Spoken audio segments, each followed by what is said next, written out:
día de hoy. Es una clase sencilla, pero sí tiende a ser un poco confusa. Dígame. Mire, yo tenía una duda.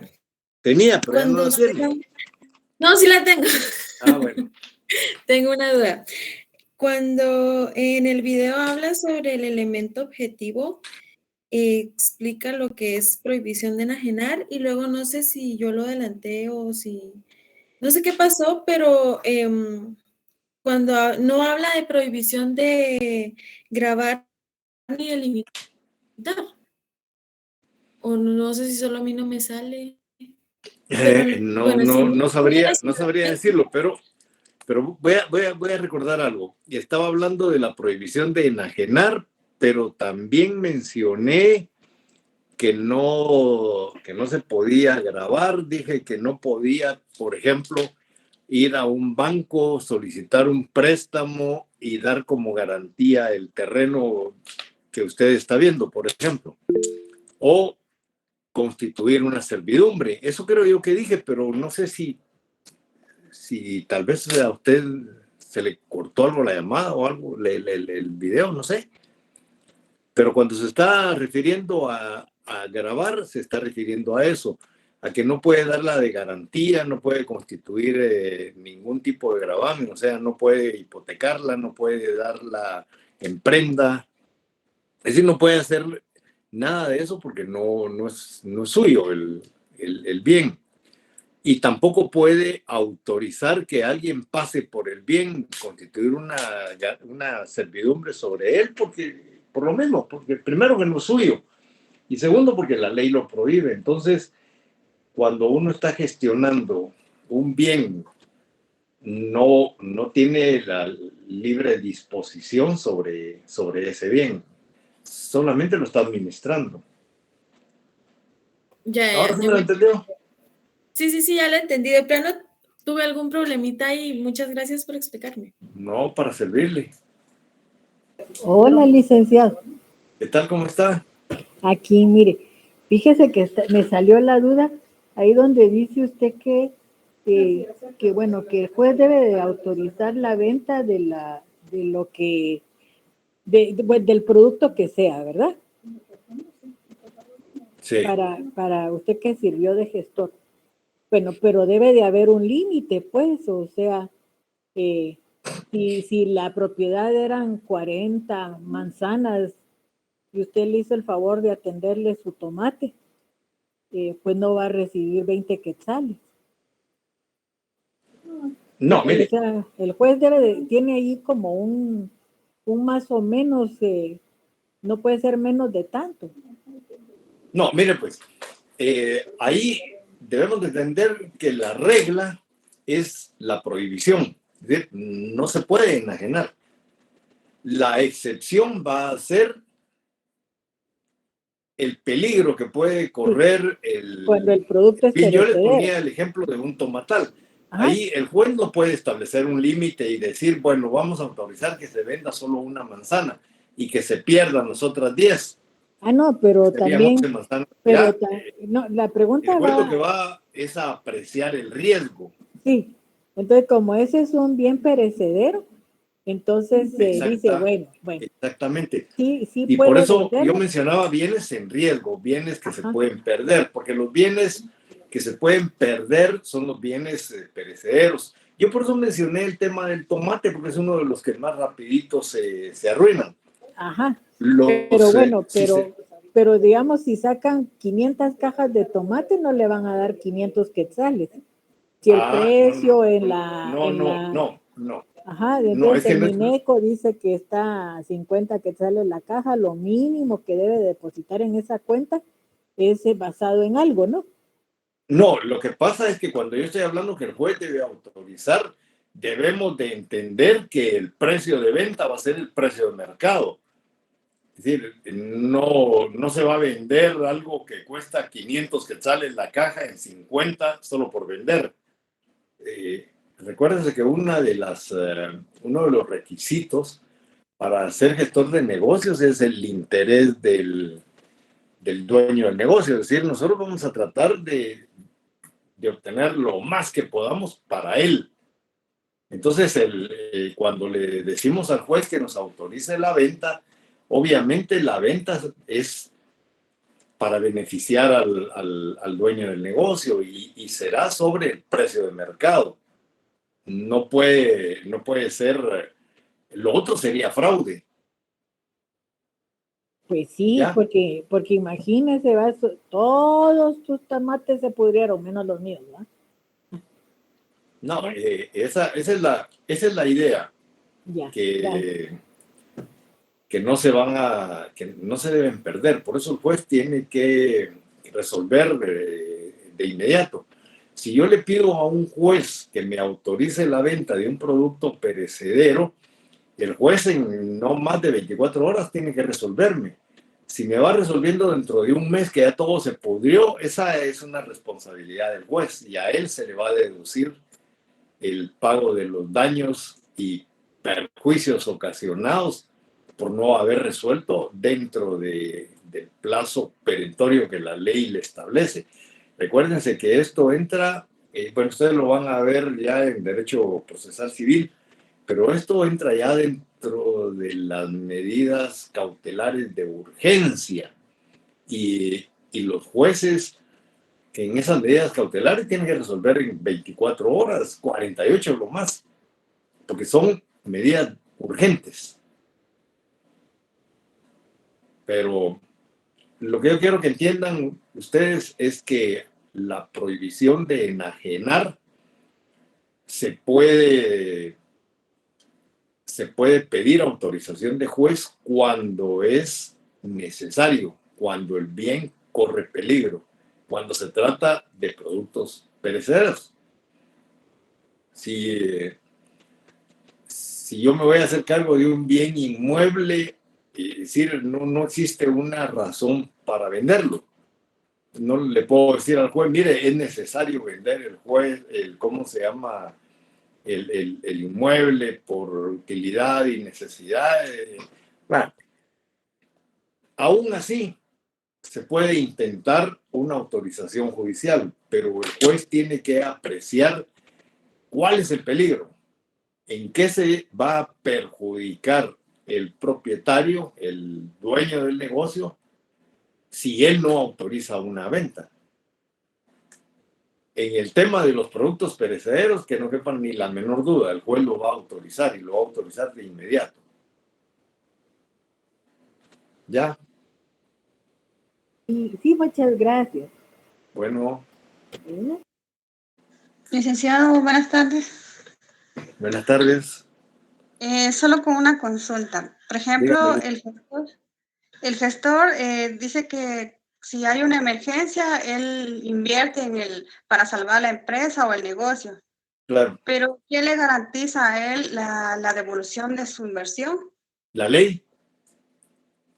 La ley. O sea que cuando él va a invertir también lo tiene que declarar ante el juez. La ley. Imagínense que yo intervengo en el negocio de otra persona, un negocio abandonado, por salvaguardar sus intereses y por emergencia, porque aquí estamos hablando de emergencia. No estamos hablando de que yo me voy a hacer cargo de un negocio abandonado que puede esperar a que yo dé el aviso y que me contesten. Si doy el aviso, me van a contestar que sí y que me haga cargo, me van a decir que no. Me lo van a prohibir. Yo tengo tiempo para eso. Pero el ejemplo que yo les puse es de emergencia. Entonces, era lo que yo les decía. Si yo veo que un niño está en la orilla del río y de repente se lo lleva la correntada y yo me tiro a auxiliarlo, a sacarlo del agua, a llevarlo con un médico que lo atienda, a darle la medicina que el niño necesita. No tengo que pedirle primero autorización al papá para ver si hago eso. Es decir, yo lo hago. Y luego le puedo cobrar al papá por todos los gastos en los que yo tuve que incurrir para salvar a ese menor. ahí hay un estado de emergencia. No sé si entiende lo que le estoy diciendo, Elizabeth. Sí, licenciada, pero como yo lo había tomado como una inversión, entonces decía que quién lo protegía, pero hoy sí ya me quedó claro. Y Bueno, otra, y la otra pregunta es ¿cómo hago yo para que esta persona me pague? Pues sencillo. Si no me quiere pagar, lo demando. Para eso están las leyes. Solo tengo que demostrar que tuve que actuar de emergencia, que tuve gastos y pido que me resarzan esos gastos o daños que yo haya sufrido por salvar un asunto abandonado de otra persona.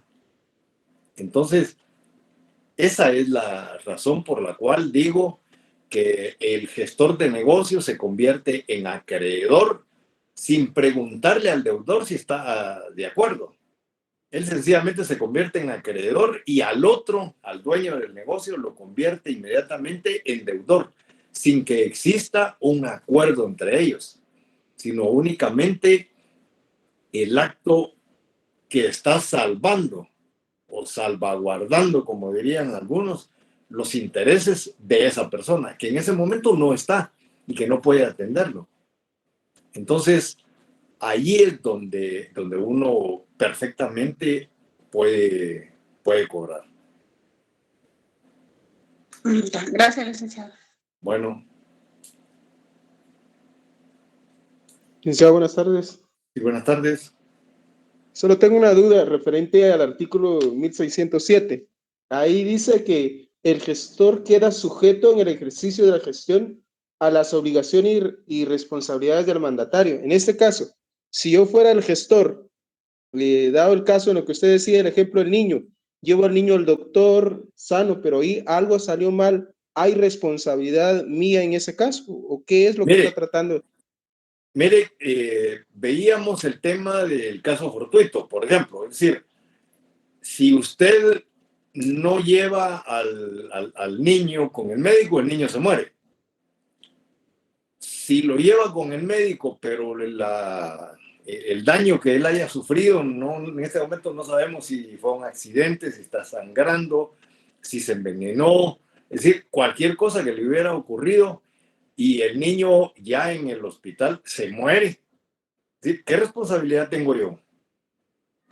Es decir, yo lo que hice fue llevarlo, lo vi ahí tirado, sangrando, envenenado, lo mordió una serpiente, qué sé yo, podemos pensar cualquier cosa. No lo voy a dejar abandonado. Aparte que aquí no solo, por el ejemplo que usted está poniendo, no solamente nos quedaríamos en lo ayudo o no lo ayudo. Recuérdense que también hay algún delito que se puede cometer por omitir esa ayuda.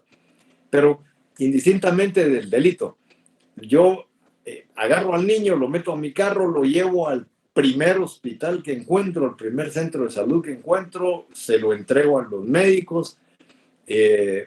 Los médicos dicen que hay necesidad de ponerle un suero antiofídico, pero generalmente los hospitales no lo tienen, pero hay que comprarlo. Voy a la farmacia donde lo venden, lo compro, más los antibióticos, más toda la medicina que me diga el médico que hay que comprar. Se lo llevo, el médico lo trata y todo eso. De cualquier manera, el niño se muere.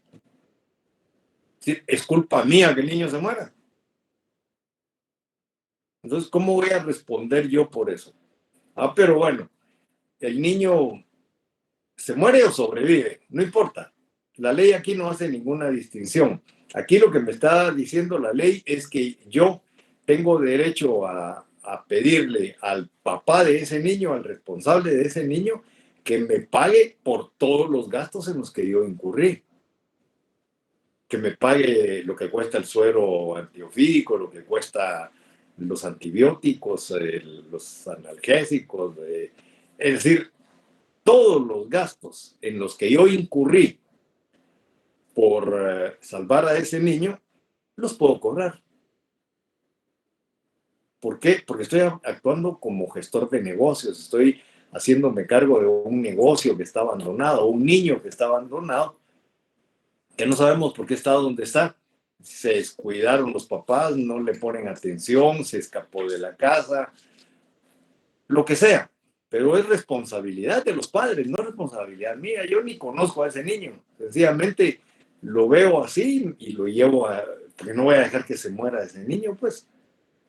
Entonces, ahí estoy actuando como gestor de negocios. Me estoy haciendo cargo de un negocio abandonado, un negocio ajeno, algo que no es mi responsabilidad. Tengo derecho a que me paguen por todos los gastos en los que incurrí. Ahora, hay que buscar responsables. Bueno, veamos por qué razón el niño está como está, es decir, qué fue lo que le ocurrió. Una, dos, ver si el médico que lo atendió bien, porque se murió en las manos del médico.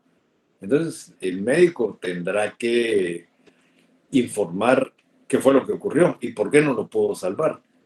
Porque recuérdense que aquí ya estamos entrando al campo de la responsabilidad de un médico. Es decir, aquí ya estamos hablando de la mala práctica. O sea, ver si el médico actuó diligentemente, pero ya era imposible salvar a ese niño. Pero no sé si le queda claro, René. Así es, licenciado, gracias, muy fino. Bueno.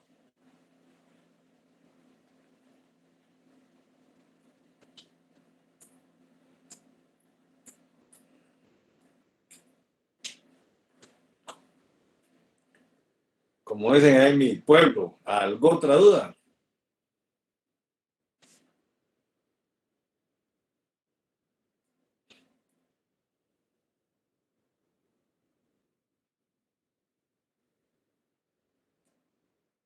No, quedó bien clara la clase.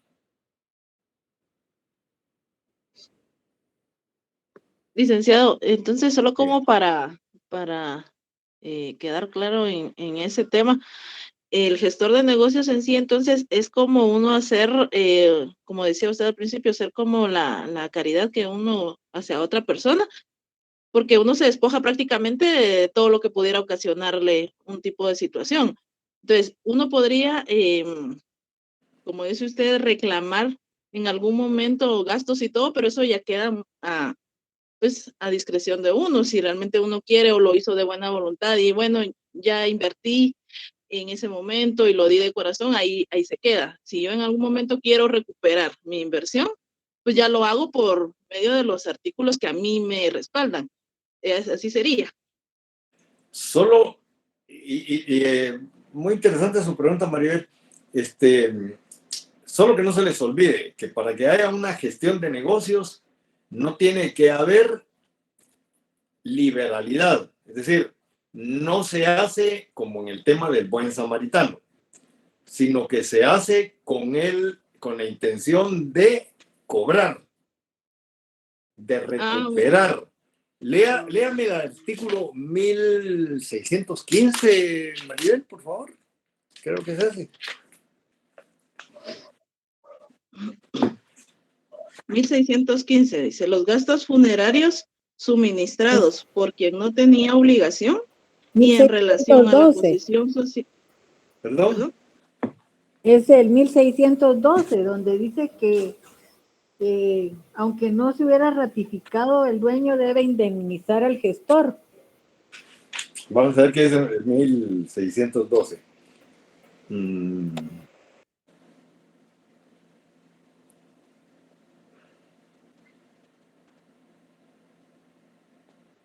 Bueno, sí. Aquí habla de eso, pero el 1615 también no solo habla de los gastos funerarios. Vamos a ver. Bien. Sí tienes razón. 1612. El 1615, lo que pasa es que lo mencioné como 1625 por el tema de dar alimentos y cómo lo mira el 1625 y cómo el 1615. Pero tiene razón, compañera. 1612 nos indica que no hay liberalidad. Pero hay otro artículo que leí yo donde habla precisamente de la no liberalidad.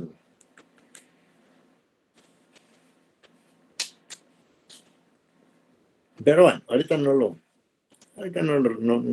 encuentro.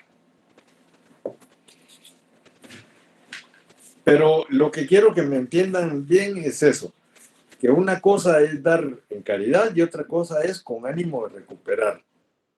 Yo quiero, es decir, yo pago los alimentos de un menor de edad y me reservo el derecho de cobrarlos, o sencillamente los regalo. Pero si yo estoy regalando, entonces ahí no puede haber una gestión de negocios.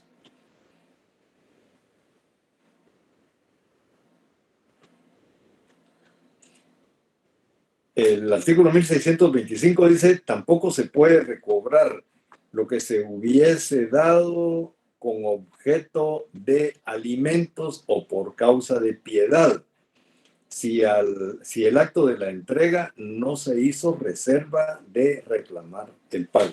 Entonces, hay que determinar si el acto fue un acto de piedad, ahí no hay gestión de negocios.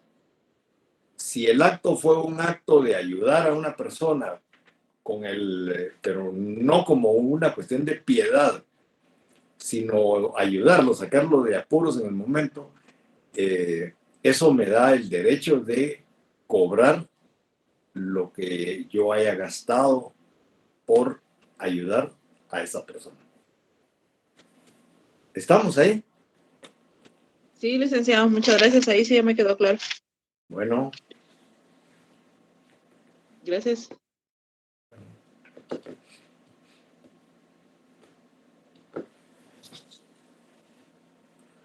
¿Alguna otra duda que tengan, señores?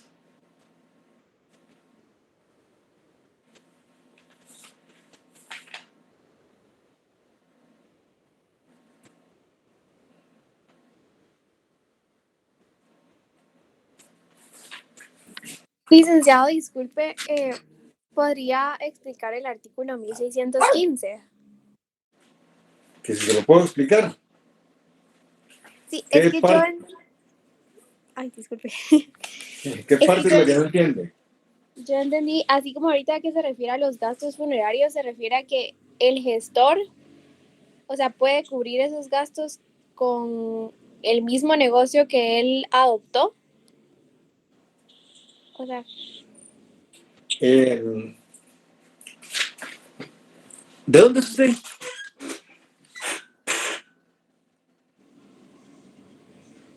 Ana Sofía, ¿de dónde es usted?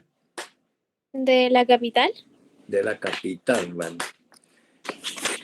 Es a veces un poco difícil enseñarle a los capitalinos las cosas que los pueblerinos sabemos. Los de pueblo sabemos muchas cosas y lo que pasa en la capital lo aprendemos rápido, pero a un capitalino le cuesta un poquito entender las costumbres de los pueblos. Pero usted me imagino que ha ido a un montón de velorios, ¿verdad? A funerales Reforma, a capillas señoriales, a funerales en Guatemala. Cuando usted está velando ahí junto con la familia y los amigos y todo eso han muerto, le pasan ahí en una carretilla su sopita, quiere cafecito o té, se va a servir, a veces hay galletitas, y así se pasa uno la noche, ¿verdad? Sanguchitos en algunos lugares, casi en todos dan sanguchitos. Y ahí está la gente, pues, consternada, triste. Pero viera que en los pueblos es alegre un velorio. En los pueblos hay tamales, en los pueblos hay tragos, en los pueblos hay siempre gente que está contando chistes, jugando cartas, jugando chivo. Es casi como que fuera una fiesta. Y entonces si un capitalino llega a un lugar de esos, bueno, pues Milady, usted sabrá de lo que estoy hablando. Un capitalino ahí se va a espantar. Es decir, fíjate, están velando a una persona y esto como que estuvieran en una fiesta. Así somos los de pueblo. Y nuestros, es decir, a nuestros muertos, así los velamos y así estamos con la familia. La familia siente menos el dolor de la pérdida. Las mujeres amigas de la familia se ponen todas de acuerdo para cocinar, compran gallinas, compran carne de marrano, es decir, todos colaboran y todos velamos al muerto hasta el momento de enterrarlos. Brandon dice, dependiendo del pueblo, hasta plomazos hay. Ahí es cuando más alegre se pone un velorio. Entonces, esas son costumbres, esas son tradiciones que tenemos en los pueblos. Casi todos los pueblos tenemos las mismas tradiciones. Lo que pasa es que en Oriente es donde se da más el tema de los plomazos, como decía aquí esta compañera, porque ahí ya al calor de los traguitos la gente se pone algo brava y bueno, y sí, ocurre. A veces yo estuve en un velorio en Jalapa, donde un primo mató a otro que era su primo, por eso mencioné el primo, es decir, y este primo se fue huyendo, y digo primo porque también era primo mío. Se fue huyendo, estuvo en Honduras muchos años y de repente se muere la mamá. La mamá era hermana de mi abuelo. Y ya habían pasado como 20 años, calculo yo. Y el día que se murió la mamá, el primo que estaba en Honduras vino al velorio de su mamá. Ahí estábamos en el velorio cuando de repente la bulla, los plomazos y todo, y que había otro muerto más, ¿verdad? Es decir, los hermanos de mi otro primo lo fueron a justiciar, solo supieron que había llegado a velar a su mamá y ahí se lo volaron. Entonces, al día siguiente enterramos a la mamá y al hijo, pues eso ocurre en los pueblos. Aquí en Guatemala eso no ocurre. Aquí a las 12 de la noche le cierran a uno el lugar donde está el féretro y ya los allegados, si pagaron por cuartito, ahí se quedan. Si no, tendrán que regresar temprano. Bueno, ¿a qué voy con esto? No podemos nosotros hacer lo mismo que se hace en el pueblo aquí en una funeraria. Es decir, aquí no podemos matar un marrano, llevar chicharrones y todo lo que sí podríamos hacer allá. Pero tampoco nos podemos exceder en la capacidad que tenía el muerto aquí en Guatemala. En el pueblo puede ser la persona más pobre, la familia más pobre, pero no le va a faltar gente, no va a faltar comida, no va a faltar nada de eso, porque todo el pueblo se va a unir para esos gastos. Aquí en Guatemala eso no ocurre. Entonces muere una persona aquí en Guatemala y bueno, yo quisiera que tenga un buen velorio. Y lo voy a ir a meter a Funerales Reforma y voy a usar uno de los planes 5 estrellas y todo lo demás. Y ya después cuando le tengo que cobrar a los responsables, no tienen dinero para pagarme. Entonces, por eso la ley dice que debe ser de acuerdo a la capacidad económica de la persona.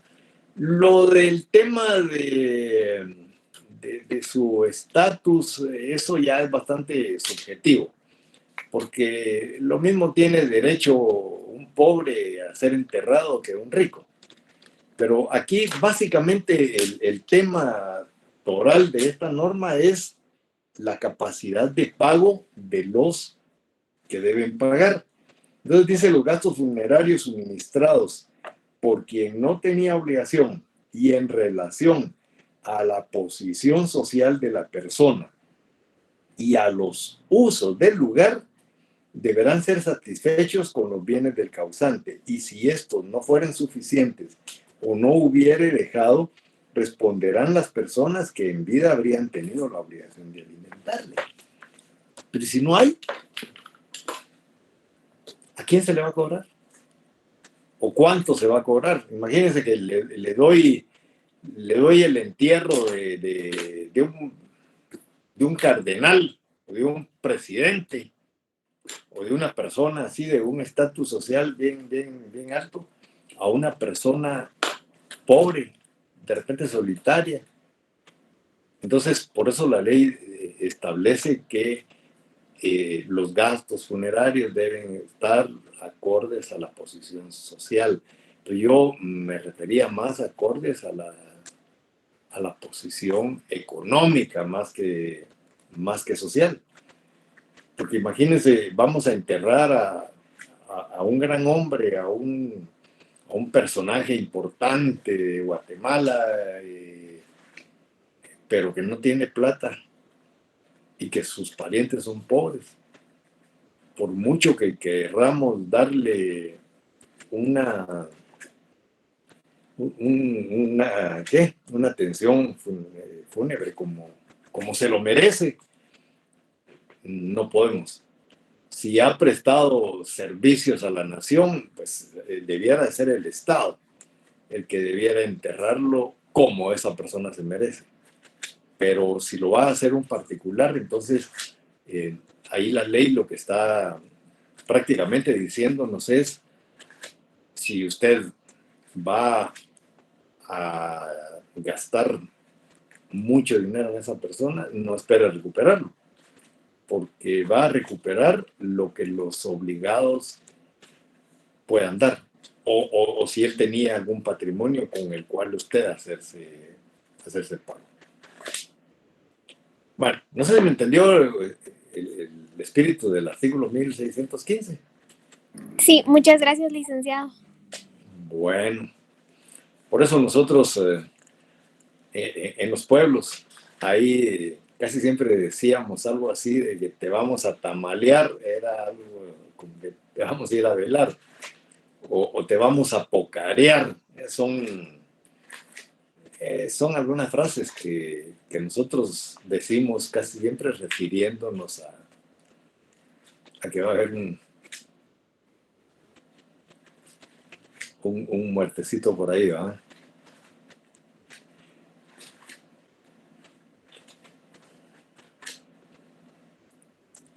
Aquí en Guatemala te vamos a cafetear, dice mi compañero, porque es a lo más que vamos a llegar, ¿verdad? Es cierto.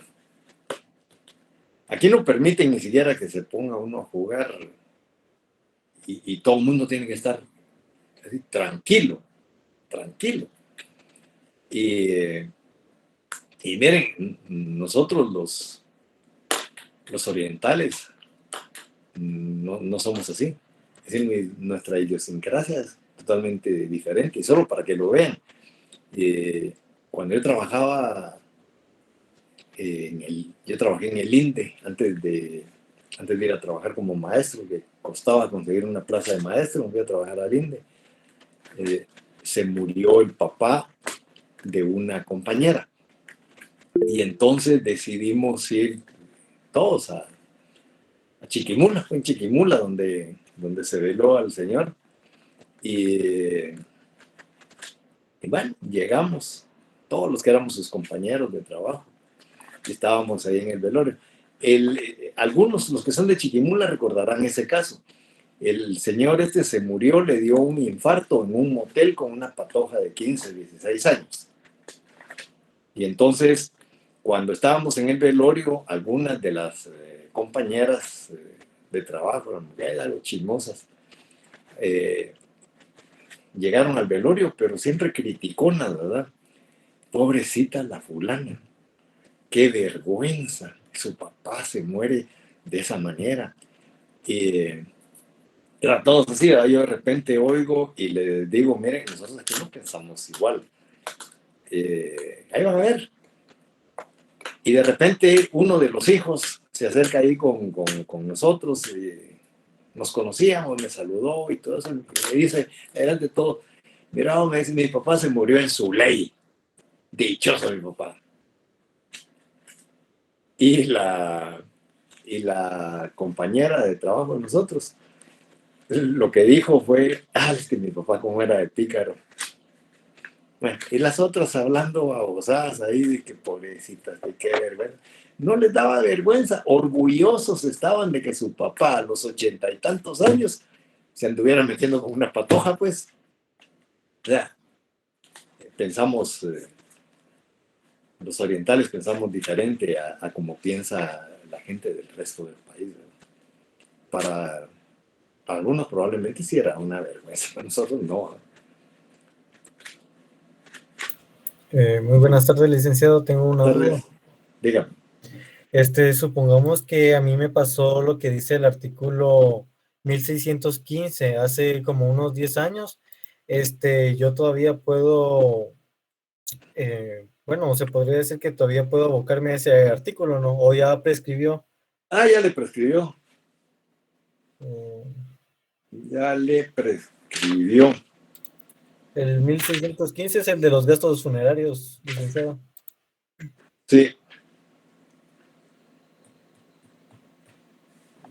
Por ahí hay una norma, ahorita no la tengo, que no es de las que leímos aquí, pero si nos vamos al mandato, dentro de las obligaciones, ahí establece el plazo.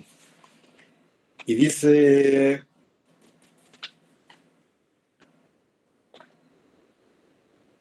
Eh, 1727, las acciones derivadas del mandato que no tengan término especial de prescripción duran un año contado de la fecha en que terminó el mandato.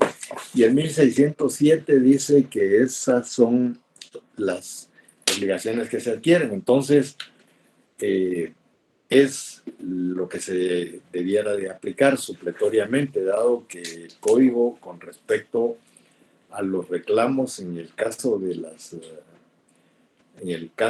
gestión de negocios no establece ningún plazo.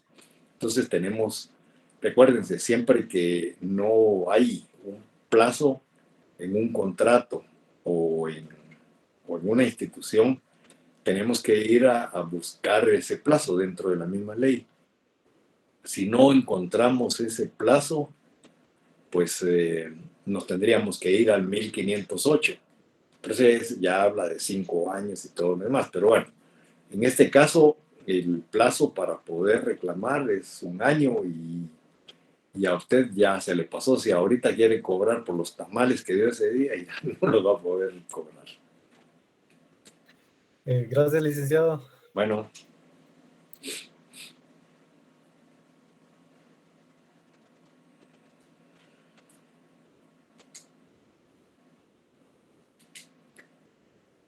¿Alguna otra duda, señores? Licenciado, buenas tardes, disculpe. Buenas tardes. Fíjese que a mí no me quedó muy claro los requisitos, lo que se quiere referir el ánimo de libertad. Ánimo de libertad. ¿Segura que hablamos de libertad? ¿O es liberalidad? Disculpe. Liberalidad. Liberalidad quiere decir regalar.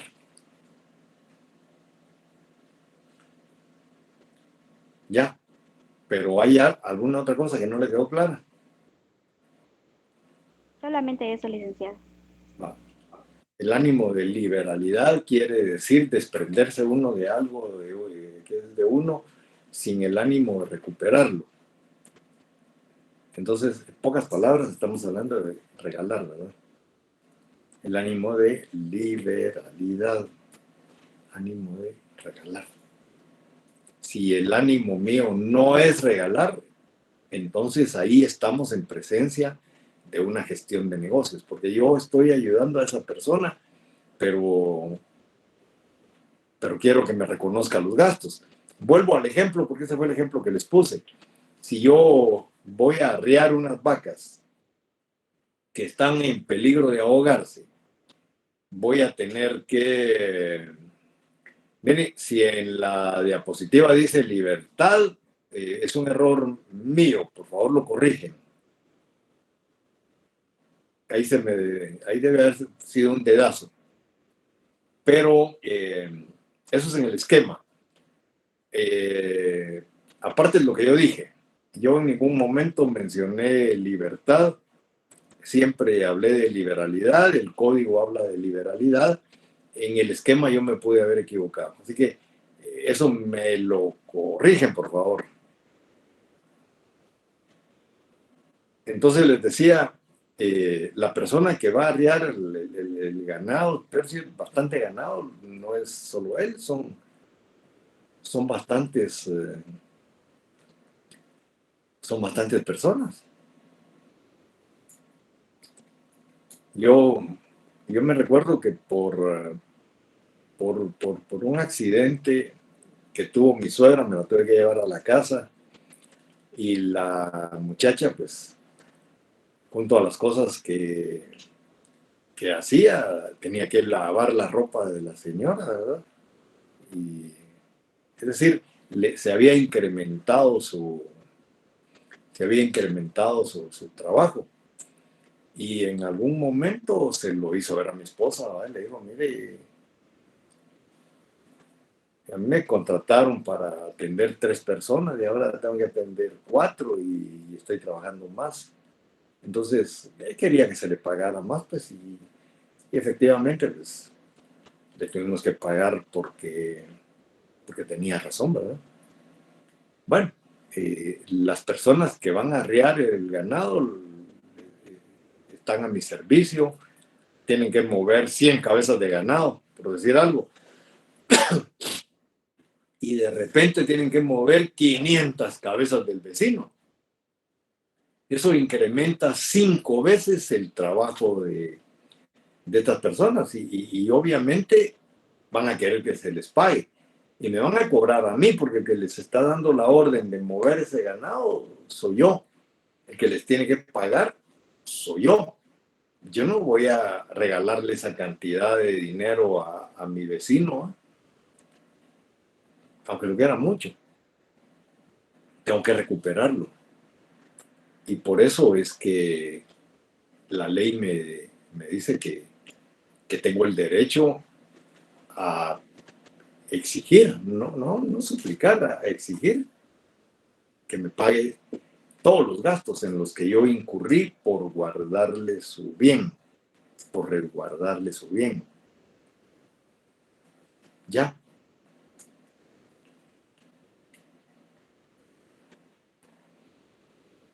¿Qué otra duda?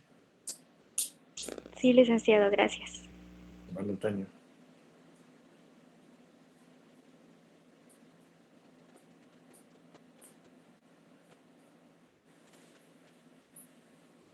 ¿Hay alguna otra duda, señores?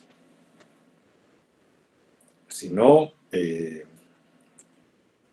la vamos dejando por aquí, porque recuérdense que yo tengo que atender otras 2 secciones y